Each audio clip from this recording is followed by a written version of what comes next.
What is up, humans of the cardboard? Welcome back to Just Nuts, guys. Today, I'm on vacation, but we got one of the new archetypes released for Tactical Masters, the new deck build pack. So you know I'm going to do a review video. It's going to be really jank, so I'm sorry. It's literally 20 degrees outside. I'm not wearing shoes. I'm just on the balcony at the resort I'm at. It's not even a nice resort. Don't even. But whatever. All right, we're going to go through it. If you want to follow along a little bit tighter, feel free to look it up on Yu-Gi-Oh! Organization. We're reading the Valiant archetype, but let's just get into it because my toes are freezing. There's also a new Albion card, Fusion, revealed for Dimension Force as well. Dimension Force looking kind of clean. Okay, sorry if the camera's shaking, my hand does that. All right, starting off here, we have Valiance no Miko Shinonome. This is a level 2 water spellcaster pendulum. It's a whole pendulum archetype. Attack 500, defense 500 with a pendulum scale of 1. The pendulum effect reads, you can only use this pendulum effect of this card once per turn. During your main phase, you can special summon this card to your main monster zone in this card's column. Also, you cannot special summon for the rest of the turn except Valiant monsters and monsters from your extra deck. So straight up locks you out of summoning anything except from the extra deck and just Valiant. So that is a pretty tough restriction. But you can still go into the extra deck. Also keep in mind they're summoning to columns. You've only got 2 pendulum columns you can take advantage of with these effects, but I think that'll come up again later. Monster effects, hard ones return on both of them. The first one says, if you control this special summoned card, you can add 1 Valiant spell from your deck to your hand. Pretty good, just a free +1, nice. And the second effect, if this card is moved from a monster zone to another one, you can add 1 Valiant monster from your deck to your hand as well. So this card is like a double searcher and an extender. It's probably the best one in the deck straight up. So really cool, plus she's kind of a waifu. She's the blue one. Whoa, whoa. I'm not using my own phone looking up this stuff. All right, here we go. Next one here we have Scion, okay, the Archer of the Valiance. He is the green one. He is, again, a level 4 water spellcaster, 1100 for the stats, pendulum scale 1 again. He has the same exact pendulum scale effect where he can summon himself to the same column, so we're not going to go through that again just to save my toes from freezing off. For the monster effect, both hard ones per turns. Again, if you control this special summon card, you can target any effect monster on the field, toss a coin. If its heads, negate its effects. If its tails, cut its attack in half. That's not the worst thing in the world since both things are like decent, but I could easily see there being situations where it's like one is very much better than the other, and if you don't hit the right one, it's not really doing much for you. But they are 2 positive things regardless. It's not like you completely miss out if you don't hit. And the second effect, if this card is moved from a monster zone to another one, you can target a card on the field, toss a coin again. If its heads, destroy it. If its tails, return to the hand. This one I actually like a lot more. If this archetype has a quick effect way to move this guy, you get a quick effect to either destroy or bounce a monster. Either way, you're removing it. So I think this one's fine. If it's an extra deck monster, bouncing it completely removes it. Destroying it completely removes it. So I'm down with that either way. I think he's fine, but he's more so like a setup of like, okay, he has the extension effect, and he has that way to remove a monster, bouncing or destroying, which is fine. Next up here, we move to the purple guy. We haven't seen his artwork before, but he looks probably the coolest one here. He has like shuriken all around him. Sorry about the noises.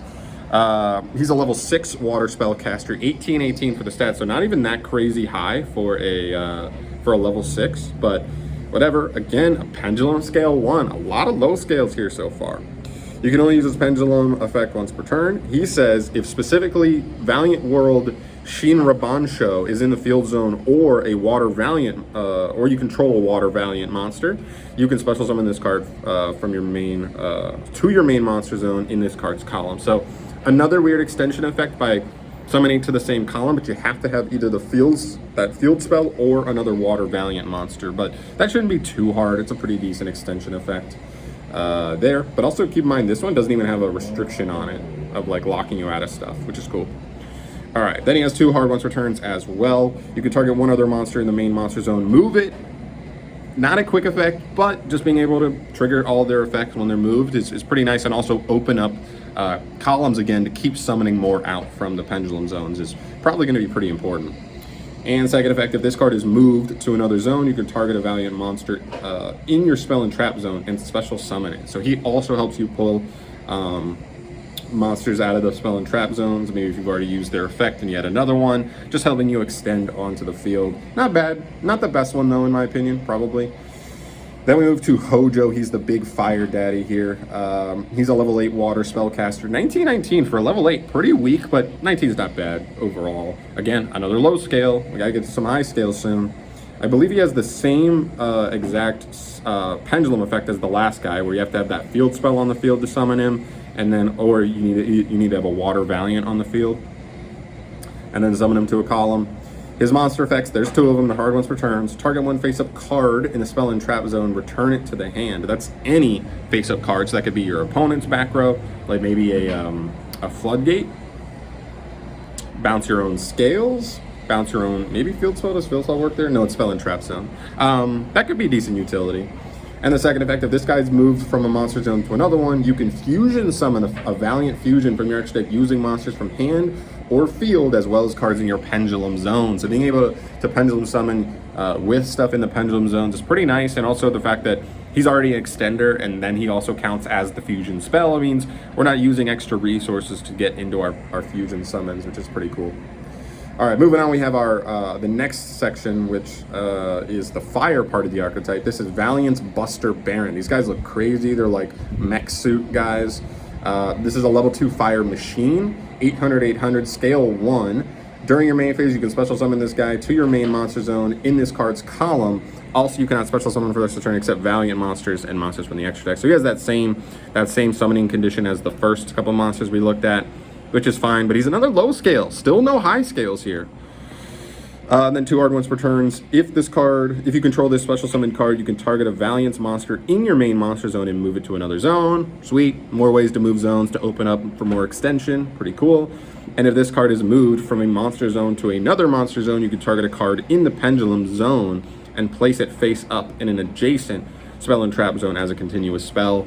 I think the reason you're doing this is that if you've already summoned to use their effects to summon to that same column of that pendulum zone, it might be taken up already. So to make room, you would move another one to a different zone and just be able to summon them to that column because it's opened up. So nice, just further facilitates some of the extension. Next up here we have Valiance Voltage Viscount. He's a level 4 fire machine, 14, another scale 1. The whole archetype is scale 1s. He has that same extension effect as the last guy, so I'm not going to read that. Again, toes are starting to freeze. Here we go. First effect. If you control this special summoned card, you can place a face-up Valiance Pendulum monster from your extra deck face up in your spell and trap zone. That's pretty nice, being able to recycle them back from your extra deck just to get them back onto the field there is really good.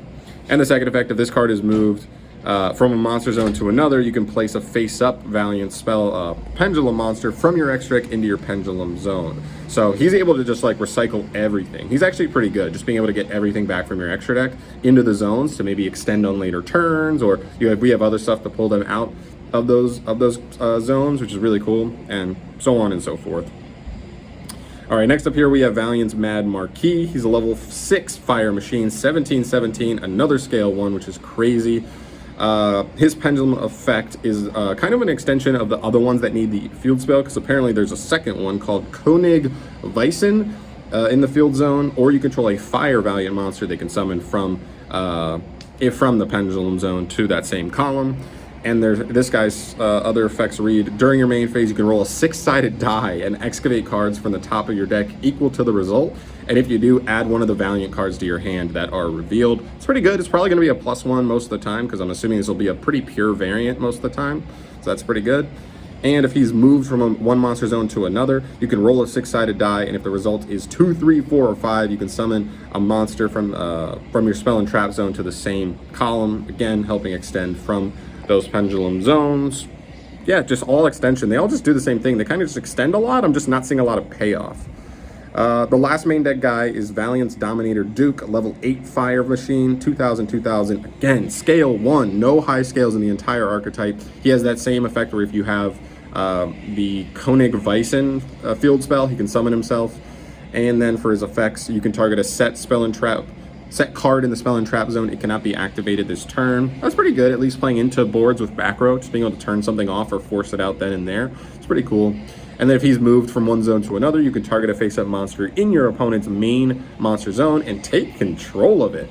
And if you do, it's treated as a Valiant monster. Also, it cannot declare an attack or activate its effects. That's a permanent steal. This one's nasty.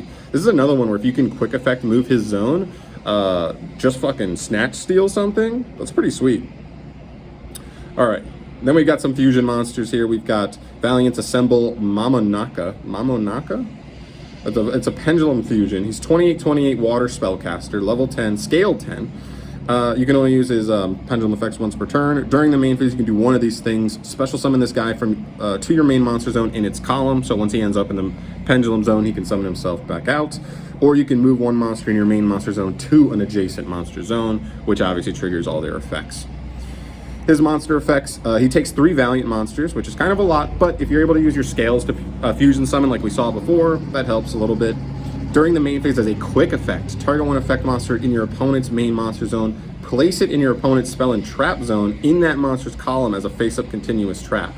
If a card is already in that spell and trap zone, just destroy it. Just destroy the monster, and if you destroy a monster card this way, your opponent loses life points equal to its attack.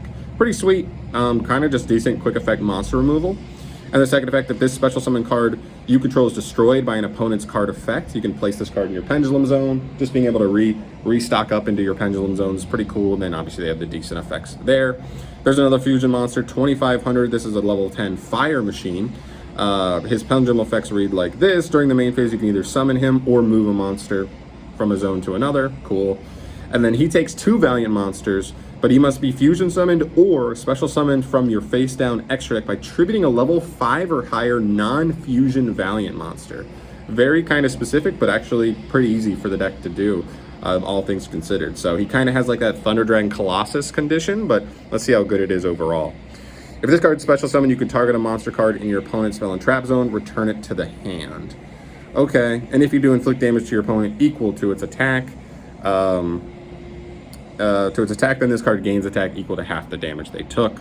I don't think that's that good. You don't really want to be bouncing their stuff. If a monster of theirs is stuck in their spell and trap zone, it's probably almost gone for the duel for them. So I honestly don't want to be bouncing it, but I guess we can cheat out this big 25/25 body pretty easily. So that has value in and of itself. So interesting.